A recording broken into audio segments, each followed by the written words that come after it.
Nous allons commencer et j'ai le plaisir d'ouvrir cette deuxième journée du colloque Freud au Collège de France. Et nous allons commencer par une présentation de Claudine Arroche. Et je vous rappelle que la biographie des intervenants se trouve dans le programme. Et donc, nous commençons tout de suite avec l'exposé de Madame Claudine Arroche. Merci. Alvax raconte dans ses carnets que lorsque sa mère reçoit les cadres sociaux de la mémoire, elle lui écrit « Je retrouve là tes auteurs de prédilection, Proust, Bergson, Freud ». Je me suis posé la question de l'apport de Freud au texte que Alvax a consacré à la psychologie collective et à la question du moi. Je n'ai pas trouvé de référence explicite à Freud, mais on y devine sa présence. J'ai eu l'impression, au-delà du fait qu'il recourait à des termes parfois identiques, la psychologie collective et sociale, qu'ils avaient l'un et l'autre des affinités. Ils s'intéressaient à des questions analogues par des voies différentes. Alvax s'attache à comprendre les institutions, ce qu'il appelle le moi social et individuel. Freud cherche à comprendre le fonctionnement des foules, des masses, celle encore du moi, dans l'appareil psychique au travers de trois instances, le moi, le surmoi, le ça. Je vais donc revenir au rapport que Piéron fait en mars 1943 à l'Assemblée des professeurs pour présenter la candidature de Alvax au collège. Je vous en livre quelques passages qui peuvent nous intéresser. L'intitulé de la chaire, d'abord, quelques repères biographiques, les liens intellectuels et personnels qu'Alvax a entretenus avec certains professeurs du collège, la façon dont il a été marqué par leurs travaux. En premier lieu, quelques mots sur le rapport d'Henri Piéron. Piéron propose la création d'une chaire de psychologie collective, s'inscrivant dans une tradition d'enseignement de sciences sociales, celle en particulier de Tarde. Piéron rappelle que Tarde a eu une grande influence comme pionnier de la psychologie sociale, en la faisant connaître, en Amérique aussi bien qu'en Italie, cette psychologie reposant sur les lois de l'imitation en société. Piéron souligne la nécessité, nous sommes en 1943, de faire des recherches sur les relations entre les comportements humains et les facteurs sociaux susceptibles de les expliquer pour se saisir et éclairer les problèmes les plus préoccupants de notre vie sociale, de dégager les grandes lois de la vie sociale et d'établir la genèse des formes essentielles de la pensée collective.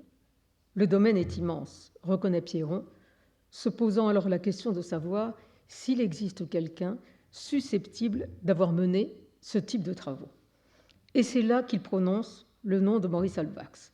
Piéron rappelle qu'Alvax a été élève de Bergson au lycée Henri IV et sera durablement en profondeur marqué par Bergson, ce qui ne l'empêchera pas de polémiquer avec lui. Piéron souligne qu'Alvax occupe une place à part dans les sciences sociales. Il réalise en effet, d'une certaine façon, la synthèse de Tarde et de Durkheim. Alvax intègre le social dans la psychologie individuelle, tant qu'on a cru que la représentation collective n'était qu'une somme de pensées individuelles, écrit ainsi Alvax dans un ouvrage consacré à la morphologie sociale. Comment aurait-on attribué à la société la faculté de se percevoir, puisque chaque individu paraissait ne percevoir que son corps à lui et ceux qui l'entouraient immédiatement.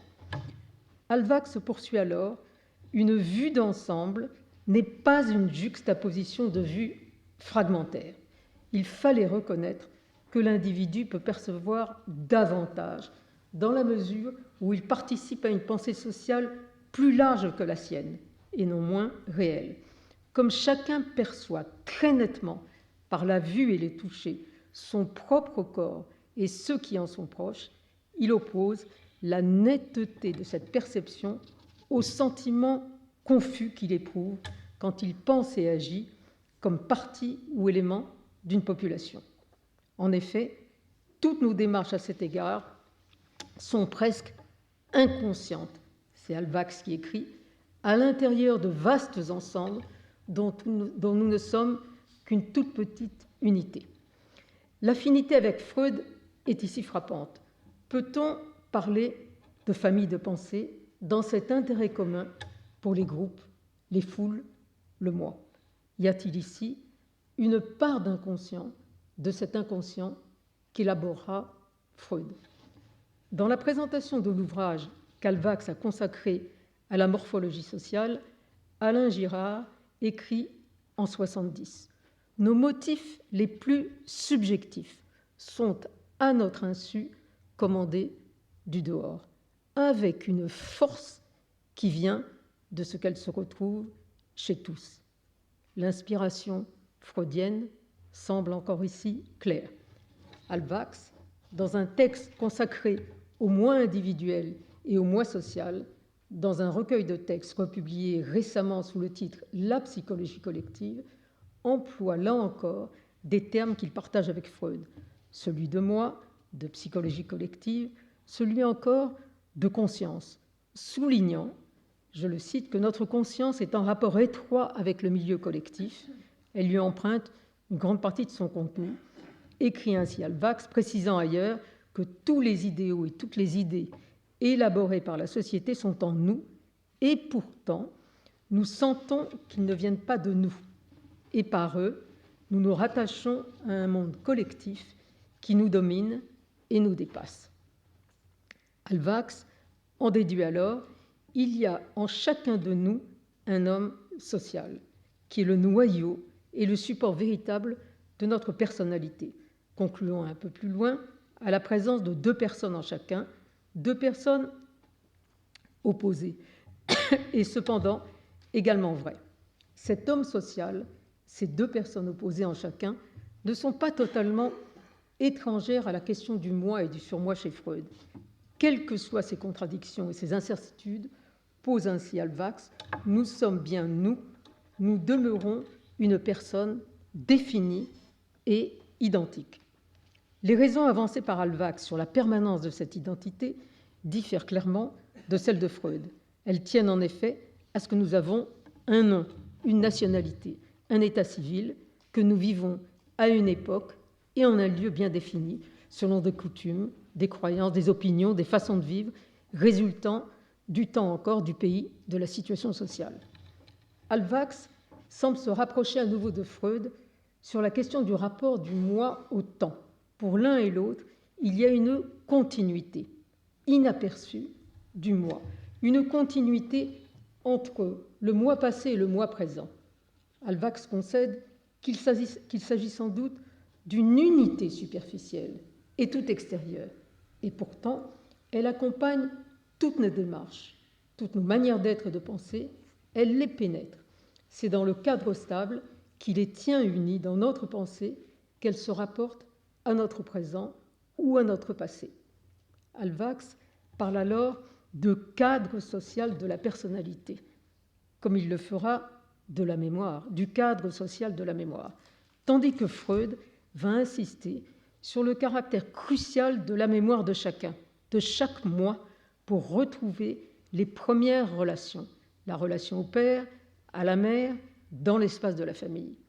Alvax rappelle que Blondel a bien montré que philosophes et psychologues n'ont pas réussi à expliquer réellement l'unité et l'identité du moi, faisant ici indéniablement penser à Bergson et à Freud, entre les états de conscience, nous dit Alvax, pas de connexion intelligible, aucun lien que le pur automatisme des associations.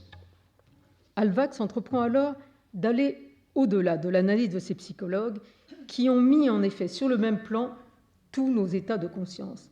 Il propose alors de réinscrire l'esprit humain dans le milieu social, ce qui va permettre de discerner dans nos états de conscience individuels les représentations, les états, les tendances, les pensées qui sont en nous parce qu'elles sont dans les autres et sont liées aux conditions de la vie collective.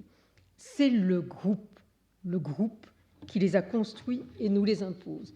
Il a construit surtout en nous un homme social, un moi social fait tout entier de représentations collectives qui pénètre la masse de nos états et leur constitue comme un cadre stable.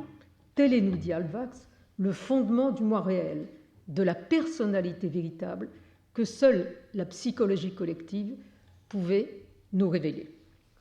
Il faut ici souligner que Alvax se pose, tout comme Freud, des questions générales, très générales, sans pouvoir véritablement y répondre de façon précise.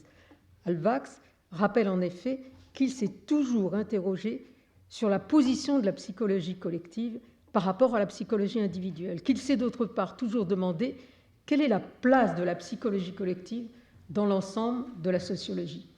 Il rappelle que la société étant constituée par la réunion d'êtres humains qui pensent, sentent et agissent en commun, Alvax en conclut que la sociologie porte donc d'abord et surtout sur des idées, sur des croyances, des sentiments, des tendances, c'est-à-dire sur une matière psychologique. Mais la société comprend peut-être tout autre chose. En premier lieu, pour réaliser l'accord, la correspondance entre les pensées, les sentiments et les actes, elle doit se plier à certains dispositifs qui se présentent sous la forme de mécanismes, d'agencements mécaniques. Et bien entendu, on peut songer ici aux techniques du corps de Mauss et se demander s'il n'y a pas déjà un premier moment ici. Pour l'instant, Alvax les définit, les appréhende comme des techniques qui sont le plus apparentes dans le domaine économique. Il parle de techniques de production. Mais il y a aussi des techniques religieuses, juridiques, scientifiques, artistiques. Il y a surtout la technique générale du langage. Et là, bien entendu, on songe à Leroi-Gourhan, à la parole et l'outil. Une fois fixée, elle fonctionne de façon presque automatique, mettant en rapport des choses et des organismes dont les gestes et les mouvements sont alors, et dans l'utilisation de la technique, plus physiques que conscients. Plus tard, ce sont sans doute les dispositifs sur lesquels se penchera à son tour Foucault pour les prolonger. On peut, dans toute institution, distinguer, nous dit Alvax, deux aspects. D'une part, les actes et représentations collectives. Une institution comme la royauté, par exemple, consiste d'abord en l'obéissance au monarque, en la reconnaissance de son pouvoir et de son prestige, en des sentiments d'attachement et de respect. Ce sont là des éléments psychiques. D'autre part, il y a bien entendu la couronne, le trône, le sceptre, les uniformes qui distinguent les unitaires. Il y a les cérémonies, les lits de justice, les parades à la cour, avec tout le détail bien réglé des étiquettes et des protocoles, c'est-à-dire en somme la forme extérieure de l'institution, des éléments physiques, une morphologie. Admettons donc, nous dit Alvax, que les institutions soient surtout et d'abord des formes, des manières d'être stables et stabilisées. Et c'est là à nouveau qu'on croit deviner Freud. Pourtant, si nous remontons à l'origine de ces structures, nous dit Alvax, ce sont des états mentaux que nous trouvons, représentations, idées, tendances, qui, se stabilisant, se sont en quelque sorte cristallisées. Certes, poursuit encore Alvax, il y a bien des différences à cet égard entre l'institution naissante et l'institution vieillie, alourdie et figée. Dans le second cas, elle s'est en quelque sorte vidée d'une partie de son contenu mental. Pourtant, on ne comprendrait point son existence et ses caractères, le rôle qu'elle a eu, qu'elle peut avoir encore, si l'on n'évoquait pas et ne retrouvait pas la pensée collective qui lui a donné naissance, diminuée à présent en elle, réduite, capable aussi de se réveiller.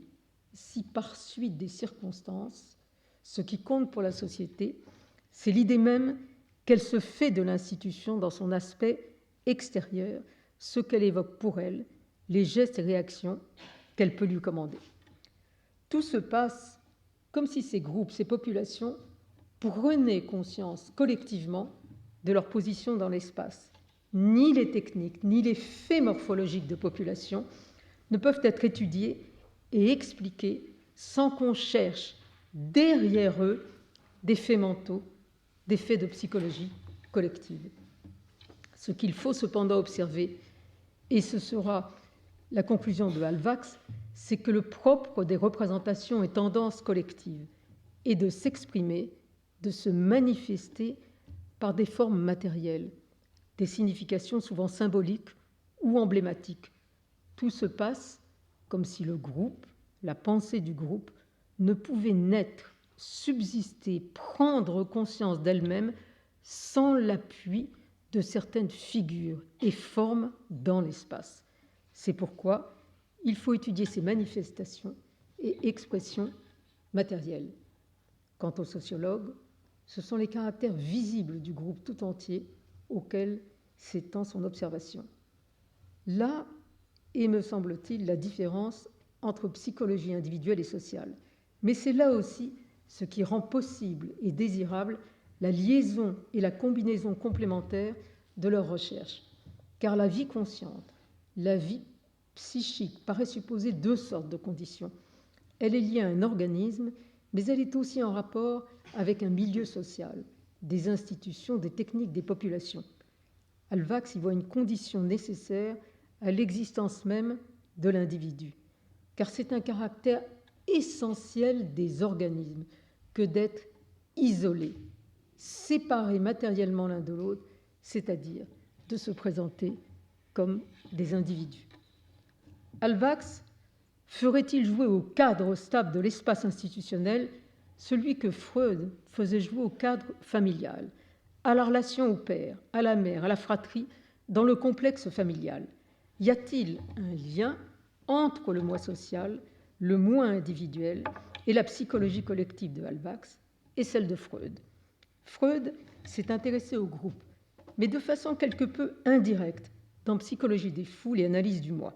Dès l'introduction, Freud recourt à des termes de psychologie sociale et de psychologie des foules de façon relativement interchangeable. L'opposition entre la psychologie individuelle et la psychologie sociale ou psychologie des foules, qui peut bien à première vue nous paraître très importante, perd beaucoup de son acuité si on l'examine à fond, nous dit-il. Freud reconnaît, tout comme Halbwachs, que la psychologie individuelle a pour objet l'homme isolé. Dans la vie psychique de l'individu pris isolément, l'autre intervient très régulièrement en tant que modèle, soutien et adversaire. Et de ce fait, la psychologie individuelle est aussi d'emblée et simultanément une psychologie sociale, en un sens élargi, mais parfaitement justifié. Freud va même jusqu'à écrire que toutes les relations qui ont jusqu'à présent fait l'objet privilégié de l'investigation psychanalytique peuvent revendiquer d'être considérées comme des phénomènes sociaux.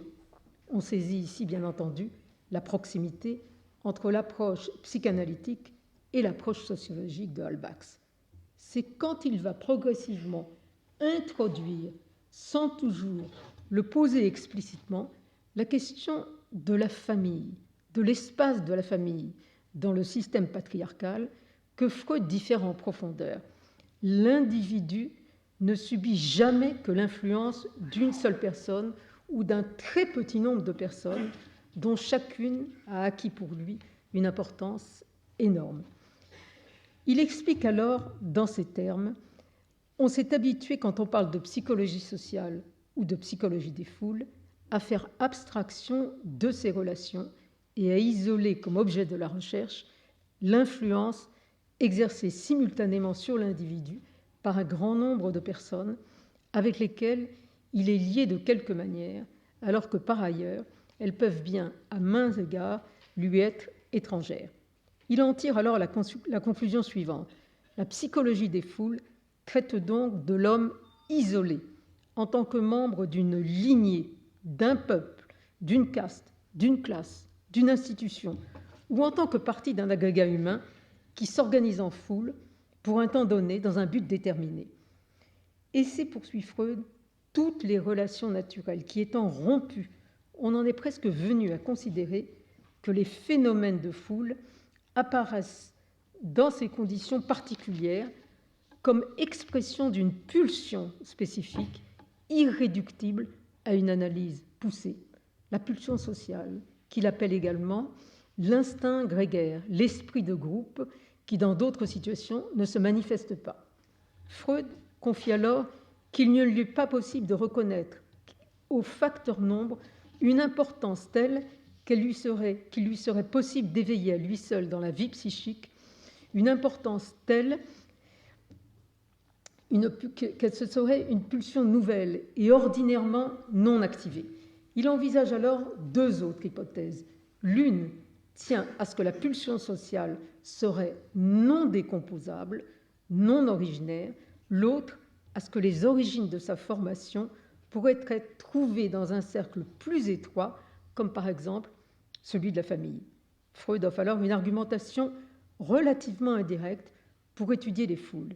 Il va chercher à appréhender les modes de construction des groupes en prenant le cas de la panique.